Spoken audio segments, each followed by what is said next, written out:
اب آپ نے مجھ سے پوچھا ہے تو میں آپ کو مختصر 2 پہلوؤں سے بتا دیتا ہوں. پاکستان کے اندر جو بلاسفیمی کا لا موجود ہے، توہین مذہب کا لا موجود ہے، اسی طریقے سے پاکستان کی اسٹیٹ نے لوگوں کے ساتھ ان کی مذہبی شناخت کے باب میں جو کچھ کیا ہے یہ سب کا سب خلاف اسلام ہے. دین اسلام انکلوڈنگ سیکنڈ امینڈمنٹ کی وضاحت کیجیے گا. ذوالفقار علی بھٹو نے جو کیا، جو ہمارے احمدی کمیونٹی کے ساتھ کی، نام دینا ڈرکتے کیوں ہے؟ میں ڈیلس میں نہیں رہتا نا. اچھا میں بھی کراچی میں بیٹھا ہوں اس وقت. نہیں نام لے کے کہتے ہیں جو کچھ کیا ہے. اس لیے کہ دیکھیے آج ہم بات نہیں کریں گے تو ہماری اگلی نسلیں ہمیں کبھی معاف نہیں کریں گی. کم سے کم ایک سند تو رہے گی نا. غامدی صاحب بھی ایک اکیلی آواز تھی، اگر وہ بھی کمپرومائز پہ آمادہ ہو جاتے تو شاید میں ایک مذہب کی کوک میں بیٹھا ہوا آدمی کبھی ان کی بات نہ سنتا. اگر میں کمپرومائز پہ آمادہ ہو جاؤں تو شاید آپ کبھی یہ بات نہیں سنیں گے. تو سچ اور حق کی آواز ہمیشہ اٹھانی چاہیے ہے. مختصر بتا دیتا ہوں میں آپ کو کیوں خلاف اسلام ہے. لوگ اس وقت سن رہے ہوں گے، ظاہری بات ہے لوگوں کا علمی پس منظر نہیں ہوتا. بہت مختصر بتاتا ہوں، بڑی تفصیلی لٹریچر ہمارے اس پہ موجود ہے.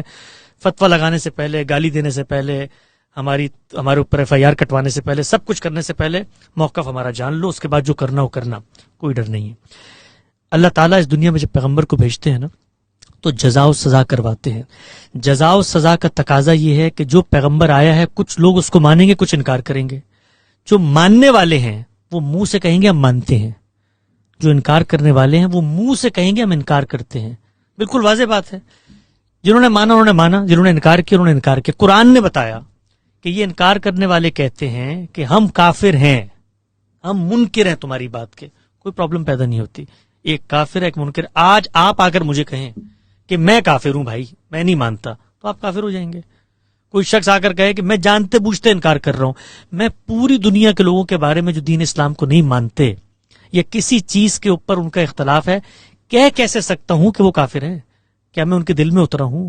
کافر کہا جاتا ہے جو جانتے بوجھتے ہیں. کیا میں نے اس کو دعوت دی ہے؟ تو میرے پاس تو وہ علمی ذریعہ ہی نہیں جس سے میں دعویٰ کر سکوں. یہ پہلی بات ہوگی. دوسری بات ہے کوئی شخص اپنے آپ کو مسلمان کہتا ہے لیکن وہ بات ایسی کرتا ہے جو کفر پر مبنی ہے. مثلا جو احمدی حضرات نے کی ہے، ہم اس کو کفر کہتے ہیں. ان کی بات کو ہم یہ کہتے ہیں کہ پیغمبر کی ذات کے بعد کوئی شخص روئے زمین پر قیامت تک پیغمبر کی کسی حیثیت میں تعلق کا دعویٰ نہیں کر سکتا.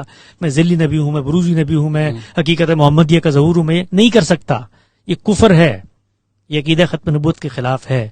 لیکن تم کون ہو بتاؤ؟ وہ کہتا ہے میں مسلمان ہوں. میں مسلمان ہوں بھائی، میں ختم نبوت کو مانتا ہوں. میں صرف یہ کہنا چاہتا ہوں کہ میں تعویل کر رہا ہوں ایک سیدنا مسیح کے بارے میں. آپ کے لٹریچر میں بھی آتا ہے، وہ آئیں گے یہ مسیح مسیح ہے، یہ سیدنا مسیح آ چکا ہے. یا ختم نبوت کی آیت جو تھی اس میں کہا گیا تھا کہ نبوت کا سلسلہ ختم ہو گیا لیکن اس کی حقیقت جاری رہے گی. لہذا اب وہ مجھ سے کیا کر رہا ہے؟ انٹلیکچوئل ڈیبیٹ کر رہا ہے، تعویل کر رہا ہے اپنی بات کی. تو تعویل میں اس سے گفتگو کروں گا، اس کو بتاؤں گا کہ تم غلط نظریے پہ، اس کو بھی بتاؤں گا. اور ان کے بارے میں تو بڑے حساس ہو جاتے ہیں لوگ.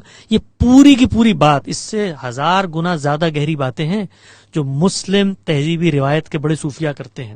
میں نے میرے چینل پہ آپ جائیں غامدی سینٹر کے، وہاں پر وہ انیمیٹڈ ویڈیوز موجود ہیں جہاں نکال کے بتایا ہے کہ شیخ عبد القادر جیلانی کیا کہہ رہے ہیں، یہ باقی بڑے بڑے امام غزالی کیا کہہ رہے ہیں، شاہ ولی اللہ کیا کہہ رہے ہیں. یعنی یہاں تک کہا جاتا ہے کہ اولیاء کے اندر بھی انبیاء ہوتے ہیں لیکن سب علم اس کی تعویل کرتا ہے اور ان کو مارجن دیتا ہے.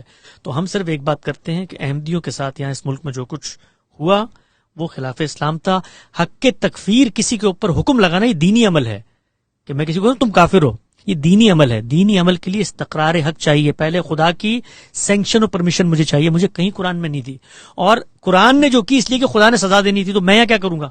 یعنی پھر میں خدا بن جاؤں زمین کے اوپر، میں لوگوں کو یہاں پر عذاب بھی دوں؟ تو یہ میرے دائرے کا کام نہیں ہے.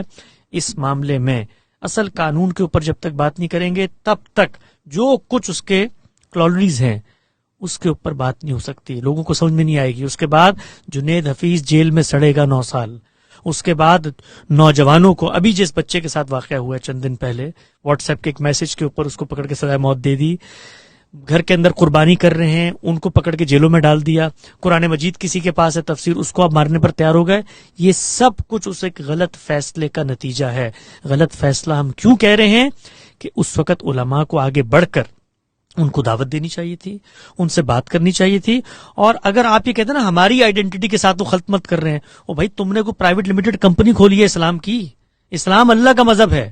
وہ اللہ نے بتانا تھا کہ میری کسی برانڈ کے ساتھ انہوں نے خلط مبس کر کے ایک نئی نبوت شامل کر لی ہے, اللہ قیامت میں بتا دے گا, سب کچھ جہنم میں ڈال دے, مجھے کیا پرواہ ہے. لیکن دنیا کے اندر جو شخص جو دعویٰ کر رہا ہے میں اس کے اس دعوے کو مانوں گا.